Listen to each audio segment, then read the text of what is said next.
Alhamdulillah kita masuk kepada asyakur. Asyakur ini artinya yang maha mensyukuri.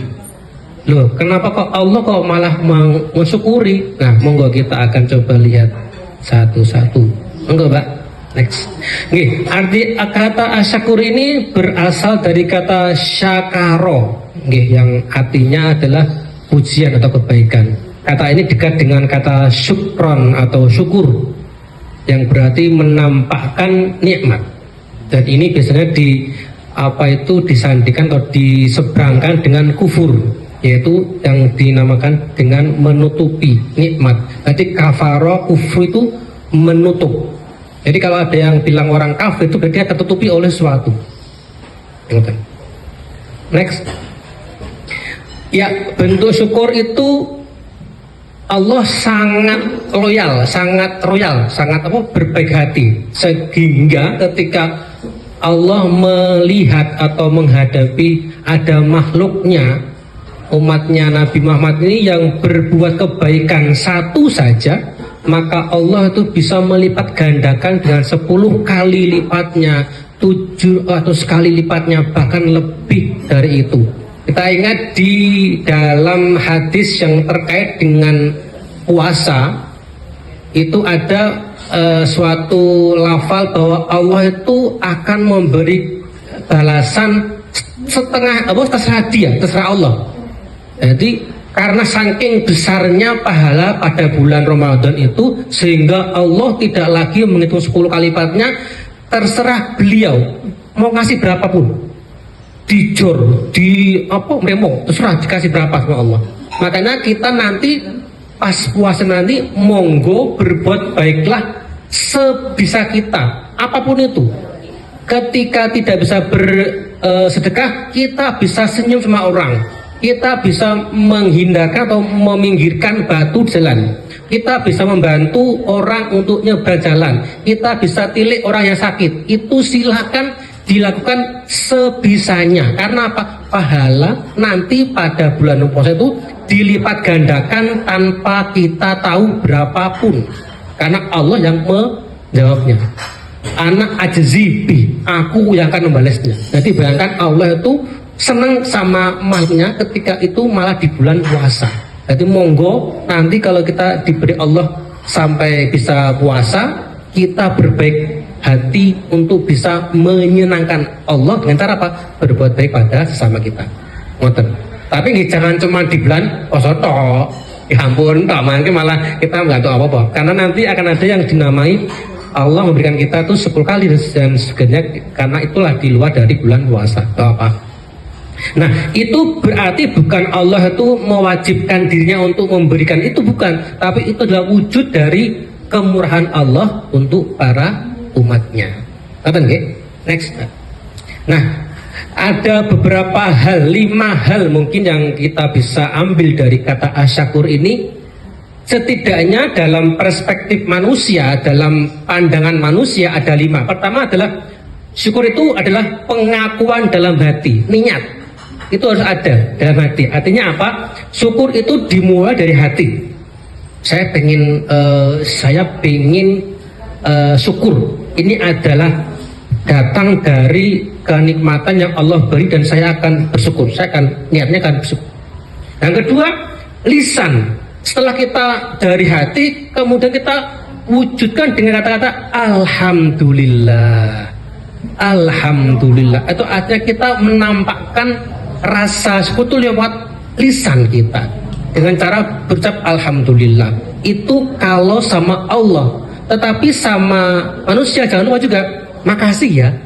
Terima kasih ya. Itu juga penting karena apa? Sesama manusia butuh suatu hal yang untuk kebaikan kita bersama. Kalau kita dikasih orang kok diem aja, berarti enggak terima kasih namanya ya. Dikasih uang, dikasih minuman, alhamdulillah makasih ya. Cukup, itu juga masalah. Itu artinya sudah menunjukkan bahwa kita punya syukur pada orang yang memberi kita. Next. Yang ketiga adalah perbuatan nyata. Nah, setelah tadi ada niat, ada ucapan, nah kemudian apa? Ada perbuatan nyata yang kita bisa kita lakukan. Kayak apa? Kayak kita kemudian menggunakan nikmat itu pada jalan yang benar. Nah, ketika kita dikasih uang sama orang, ya itu uangnya kita buat apa? Kebaikan, buat dikasih sedekah ke orang lain, atau buat membeli untuk kebutuhan kita yang baik-baik. Nah, itu artinya kita menggunakan rasa syukur itu sebagai jalan menuju kebaikan yang lain. Jadi jangan cuma dipendam aja, jangan dibuang atau jangan sampai dibelikan untuk hal yang material, bukan, tapi dibelikan atau ditasarufkan pada hal yang baik. Itu namanya kita bersyukur lewat tindakan kita. Dan keempat adalah kesadaran untuk tidak kufur nikmat tadi. Ketika kita mendapatkan nikmat entah dari apapun juga, dari Allah, dari teman kita, dari saudara kita tidak mengkufurinya. Dengan cara apa? Ya kita harus apa?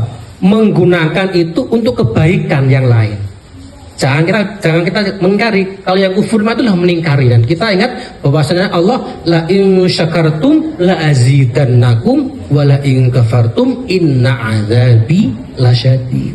Bahkan Allah mengancam kalau kita sampai kufur nikmat, maka Allah akan memberikan kita siksa.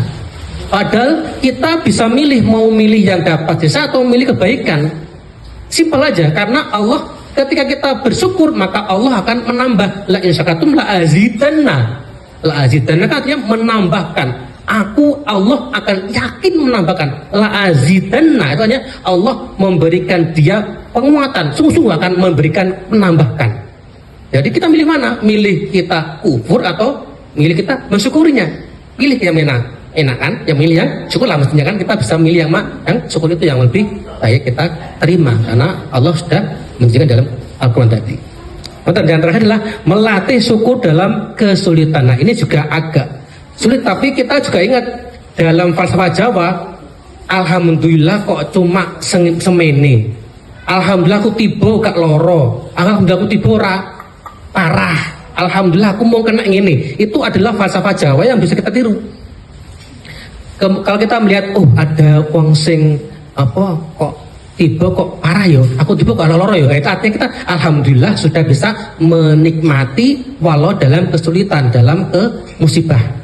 Tapi kita kalau tidak melihat itu sebagai hal yang kita perbaiki atau tidak menerima itu, berarti kita mengkufuri nikmatnya. Kita siapa tahu dikasih Allah cobaan apa itu, jatuh tapi tidak sakit. Berarti alhamdulillah kita masih bisa, alhamdulillah masih hidup, alhamdulillah masih gini. Artinya masih ada Allah memberikan kita kesempatan untuk beralhamdulillah, bersyukur. Jadi ini adalah salah satu cara untuk mensyukuri apa yang Allah beri kita, tapi dalam wujud musibah atau bencana atau ujian. Jadi ini yang terakhir adalah kita akan mencoba melatih syukur meski dalam rasa kesulitan. Jadi kita lagi, pertama adalah ada niat tadi, yang kedua lisan alhamdulillah, yang ketiga perbuatan, yang ketiga keempat adalah tidak kufur nikmat, yang kelima adalah melatih syukur dalam kesulitan. Oke. Kemudian yang terakhir, nah kita akan pengen mendapatkan nur asyakur ini. Pertama adalah apa? Orang yang apabila mendapat kebaikan dari orang lain, maka akan membalas kebaikan dengan berlipat ganda. Jadi kalau kita diberi uang sama orang 10.000, kita ngasih dia 20.000. Itu artinya apa? Kita memberikan sesuatu yang lebih dari yang dikasih itu. Itu artinya kita mendapatkan nur syakur. Nur syakur.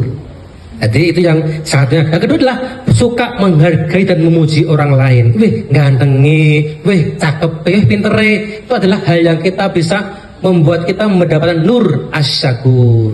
Ya, sama kita mendapatkan apa yang kita inginkan, mendapatkan nur syakur itu yang kita coba perbanyak untuk kita menghadap nanti pada hari pengadilan di hari nanti. Semoga itu aja yang bisa saya sampaikan. Assalamualaikum warahmatullahi wabarakatuh.